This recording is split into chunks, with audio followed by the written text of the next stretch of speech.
दोस्तों ये हमारा रेनॉल्ट का क्विड गाड़ी है।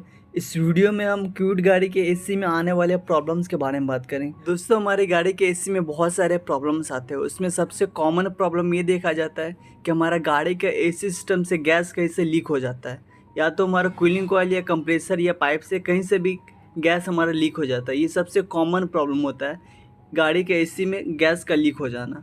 और दूसरा प्रॉब्लम ये आता है कि हमारा जो गैस होता है लीक नहीं होने का बावजूद भी गैस कम जाता है। काफ़ी दिन जब हो जाता है हमारे गैस का 4 साल 5 साल होता है, तो हमारा जो कंप्रेसर के अंदर और एसी का इस सिस्टम में जो गैस होता है वो गैस ड्राई हो जाता है। और जब हमारे एसी का सिस्टम में गैस नहीं रहेगा, R134A अगर गैस नहीं रहेगा तो हमारा कंप्रेसर काम करने के बाद भी हमारा एसी ठंडा नहीं देगा।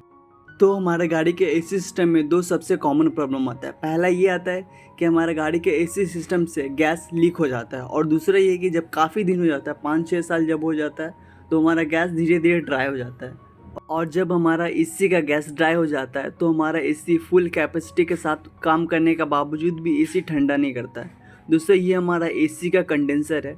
अगर सामने से धक्का लगता है कितना बार तो ये कंडेंसर लीक हो जाता है। कंडेंसर लीक होता है तो गैस निकल जाता है और ठंडा होना बंद कर देता है। अगर आप गाड़ी को सामने से धक्का लगता है तो कितना बार हमारा पाइप डैमेज हो जाता है। और ये दोस्तों हमारा सक्शन पाइप है। सक्शन पाइप कूलिंग कॉइल में लगता है, कूलिंग कॉइल से निकल के हमारा कंप्रेसर में जाता है। और दूसरा उससे नीचे जिसमें हमारा सेंसर लगा, 2 वायर लगा हुआ, दोस्तों ये हमारा लिक्विड पाइप है। ये हमारा कंडेंसर से आके इस कूलिंग कॉइल में आता है। और उसी में हमारा एक सेंसर रहता है, प्रेशर स्विच, वो गैस का प्रेशर मेज़र करके ईसीएम को बताता है। और नीचे दोस्तों हमारा एसी का कंप्रेसर है।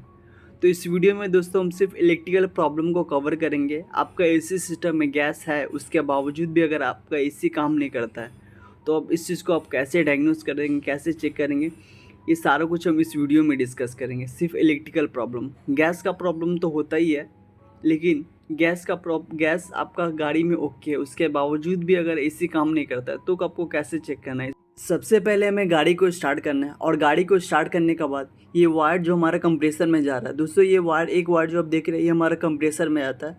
क्विड गाड़ी में हमारा जो अर्थिंग होता है वो हमारा बॉडी से कंप्रेसर ले लेता है, और एक वायर, इस वायर से हमारा सिर्फ मेन करंट इस कंप्रेसर में जाता है। तो उस वायर में हमें मेन करंट चेक करना है।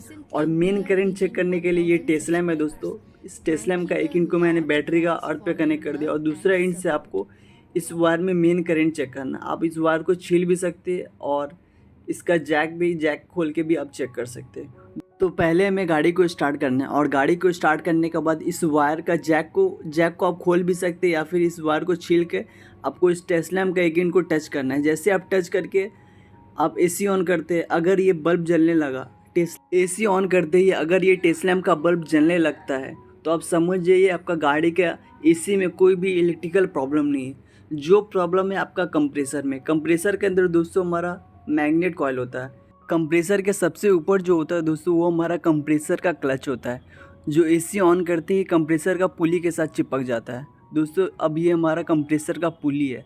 दोस्तों पुली के अंदर बेरिंग होता है। इसी बेरिंग की वजह से जब भी हम गाड़ी स्टार्ट करते हैं तो इंजन के साथ पुली घूमता रहता है, और जैसे एसी स्टार्ट करते हैं हमारा क्लच इस पुली के साथ चिपक जाता है। तो एक कट से जो आवाज़ आता है वो क्लच का इस पुली के साथ चिपकने का हो जाता है। उसके बाद होता है दोस्तों हमारा ये मैग्नेट कॉइल। इसी मैग्नेट कॉइल का वजह से हमारा एसी का जो क्लच होता है वो पुली के साथ चिपक जाता है। जब आप एसी ऑन करते हैं तो हमारा इस मैग्नेट कॉइल में मैग्नेट बनता है, और मैग्नेट बनता है तो हमारा क्लच इस पुली के साथ चिपक जाता है। पुली के साथ चिपकता है तो हमारा एसी काम करने लगता है। अगर ये मैग्नेट कॉइल ख़राब हो जाता है तो हमारा एसी कंप्रेसर में लाइन आने का बावजूद भी हमारा एसी काम नहीं करता है, क्योंकि इस मैग्नेट कॉइल के अंदर मैग्नेट नहीं बनता, और मैग्नेट नहीं बनता तो हमारा एसी काम नहीं करता। दूसरा ये कि हम गाड़ी को स्टार्ट करके एसी ऑन करते हैं, और एसी को स्टार्ट करने के बाद इस वायर में, कंप्रेसर में जाने वाले वायर में हम मेन करंट चेक करते हैं। टेस्लैम्प से का हेल्प से हम मेन करंट चेक करते हैं। अगर टेस्लैम्प में हमारा बल्ब नहीं जलता, मतलब हमारा कंप्रेसर में मेन करंट नहीं आता है, मेन करंट नहीं आता, उस कंडीशन में हमें क्या करना है। उस कंडीशन में सबसे पहले हमें फ्यूज़ बॉक्स का तरफ जाना है, और फ्यूज़ बॉक्स को खोल के हमें सारा फ्यूज़ और रिले को चेक करना है जो एसी से रिलेटेड हो। तो पहले हम इस वायर में मेन करंट चेक करेंगे टेस्लैम्प का हेल्प से। अगर इसमें मेन करंट नहीं आता, एसी को स्टार्ट करने के बावजूद भी अगर मेन करंट नहीं आता है तो हमें फ्यूज़ बॉक्स को खोल के एसी के फ्यूज़ और एसी के रिले को हमें चेक करना है। तो ये हमारा फ्यूज़ बॉक्स है। अब इस फ्यूज़ बॉक्स को कवर को हमें खोलना है। दोस्तों इस फ्यूज़ बॉक्स के कवर में हमारा कुछ लिखा हुआ नहीं रहता है।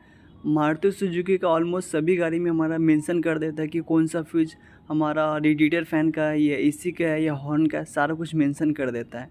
लेकिन इस गाड़ी क्विड गाड़ी में हमारा कुछ भी मेंशन नहीं किया रहता है कि कौन सा हमारा एसी का रिले है, कौन सा एसी का फ्यूज़ है, कुछ भी हमारा इस फ्यूज़ बॉक्स के कवर में हमारा लिखा हुआ नहीं रहता है। तो अब या तो आप डायरेक्ट करके भी आप चेक कर सकते हैं या तो आप किसी की जिसके पास नॉलेज है उससे आप पता कर सकते हैं। दोस्तों हमको इसका आइडिया है कि कौन सा फ्यूज़ किसका है। तो दोस्तों जो 10 एम्पेयर का जो फ्यूज़ है वो हमारा एसी का फ्यूज़ है। अगर कंप्रेसर में जाने वाला वायर में मेन करंट नहीं आता है तो हमें इस 10 एम्पेयर का फ्यूज़ को चेक करना है। इस फ्यूज़ को हम बाहर निकाल के फ्यूज़ पुलर के हेल्प से चेक कर सकते हैं कि हमारा जो फ्यूज़ है वो ठीक है या कटा हुआ। तो पहले हम फ्यूज़ को बाहर निकालते हैं, उसके बाद हम इस फ्यूज़ को चेक करेंगे। आप भी इस तरह से फ्यूज़ को बाहर निकाल के फ्यूज़ पुलर के हेल्प से ये चेक कर सकते हैं कि आपका जो फ्यूज़ है वो ठीक है या कटा हुआ। अगर आपको अपनी गाड़ी में ये एसी का फ्यूज़ कटा हुआ मिलता है तो उसके 2 कारण हो सकते हैं। या तो आपका कंप्रेसर का मैग्नेट कॉइल शॉर्ट हो चुका है या फिर कंप्रेसर में जाने वाला वायर कहीं से छिल के अगर बॉडी में टच हो जाता है तो भी हमारा फ्यूज़ बार बार कटता है।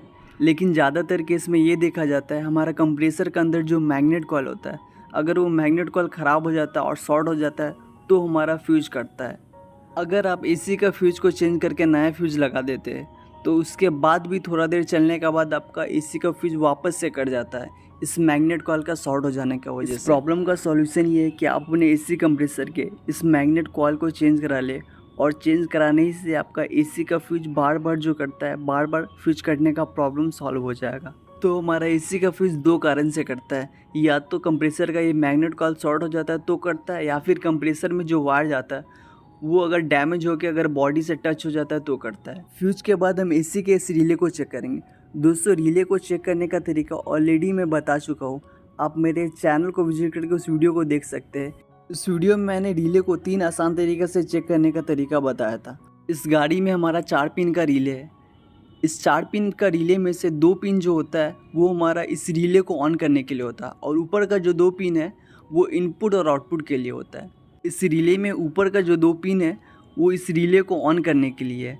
उसमें सबसे ऊपर वाला पिन जो वो हमारा 30 नंबर पिन है, उसमें हमारा उससे इनपुट आता है और उससे नीचे वाला जो पिन है वो आउटपुट के लिए 87 नंबर पिन, उससे आउटपुट निकल के हमारा एसी कंप्रेसर में जाता है।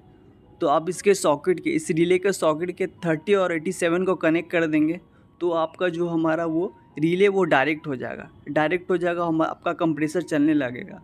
और फिर रिले का जो 2 बाकी पिन है 85 और 86 वो इस रिले को ऑन करने के लिए।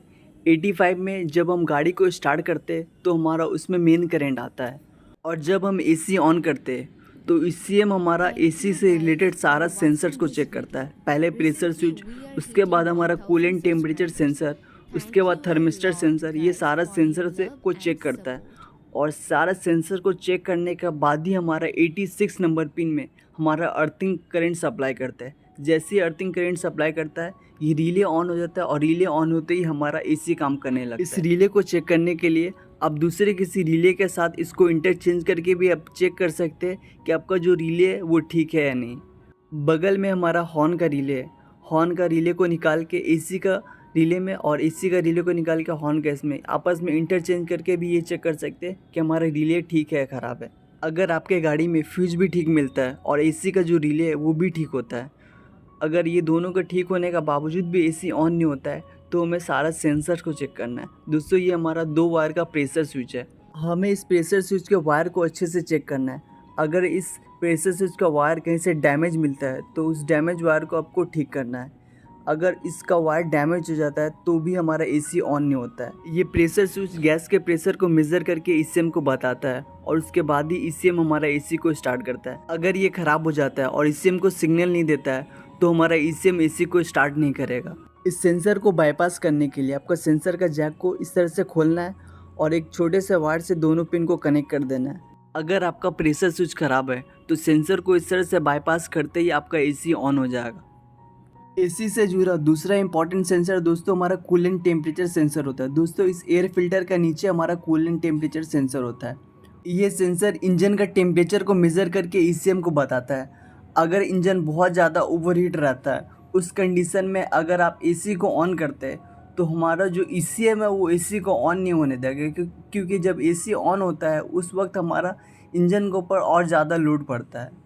तो हमें इस कूलेंट टेम्परेचर सेंसर के वायरिंग को अच्छे से चेक करना है। अगर इस सेंसर का वायरिंग कहीं से डैमेज हो जाता है तो भी हमारा एसी काम नहीं करता है। दूसरा ये है कि अगर ये कूलेंट टेम्परेचर सेंसर ख़राब हो जाता है और ईसीएम को गलत इन्फॉर्मेशन देता है इंजन का टेम्परेचर से रिलेटेड, उस वक्त भी हमारा एसी ठीक से काम नहीं करेगा। और आखिर में हमारा थर्मिस्टर सेंसर बचता है। दोस्तों, हमारा थर्मिस्टर सेंसर गाड़ी का डैशबोर्ड के अंदर कूलिंग कॉइल के अंदर लगा होता है और ये थर्मिस्टर सेंसर कूलिंग कॉइल के अंदर टेम्परेचर को मेज़र करके ईसीएम को बताता है। उसके बाद ही ईसीएम हमारा एसी को स्टार्ट करता है। इस सेंसर का वजह से हमारा कूलिंग कॉइल के अंदर बर्फ़ नहीं जमता है।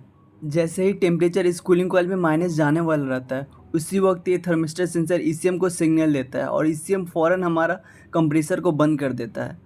और जब हमारा कंप्रेसर बंद होता है तो वापस से इस कूलिंग कॉइल में टेम्परेचर बढ़ जाता है। जब बढ़ जाता है तो वापस से इस सिग्नल ईसीएम को देता है और ईसीएम फिर से कंप्रेसर को स्टार्ट कर देता है। और फिर टेम्परेचर जब माइनस जाने वाला रहता है तो फिर ये ईसीएम को सिग्नल देता है और फिर हमारा ईसीएम कंप्रेसर को बंद कर देता है।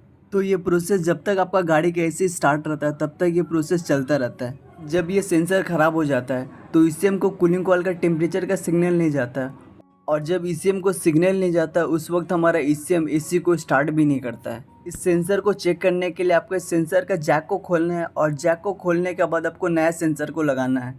नया सेंसर को लगाने के बाद अगर आपका एसी ऑन हो जाता है तो आप समझिए आपको जो पहले का थर्मिस्टर सेंसर वो ख़राब हो चुका है। तो इस तरह से दोस्तों आप सारा सेंसर को चेक कर सकते हैं। तो ये थी दोस्तों पूरी वीडियो। दोस्तों, वीडियो अगर आपको इन्फॉर्मेटिव लगा हो तो वीडियो को लाइक कीजिएगा और चैनल को सब्सक्राइब कर लीजिएगा ऐसे ही इन्फॉर्मेटिव वीडियो को पाने के लिए। धन्यवाद।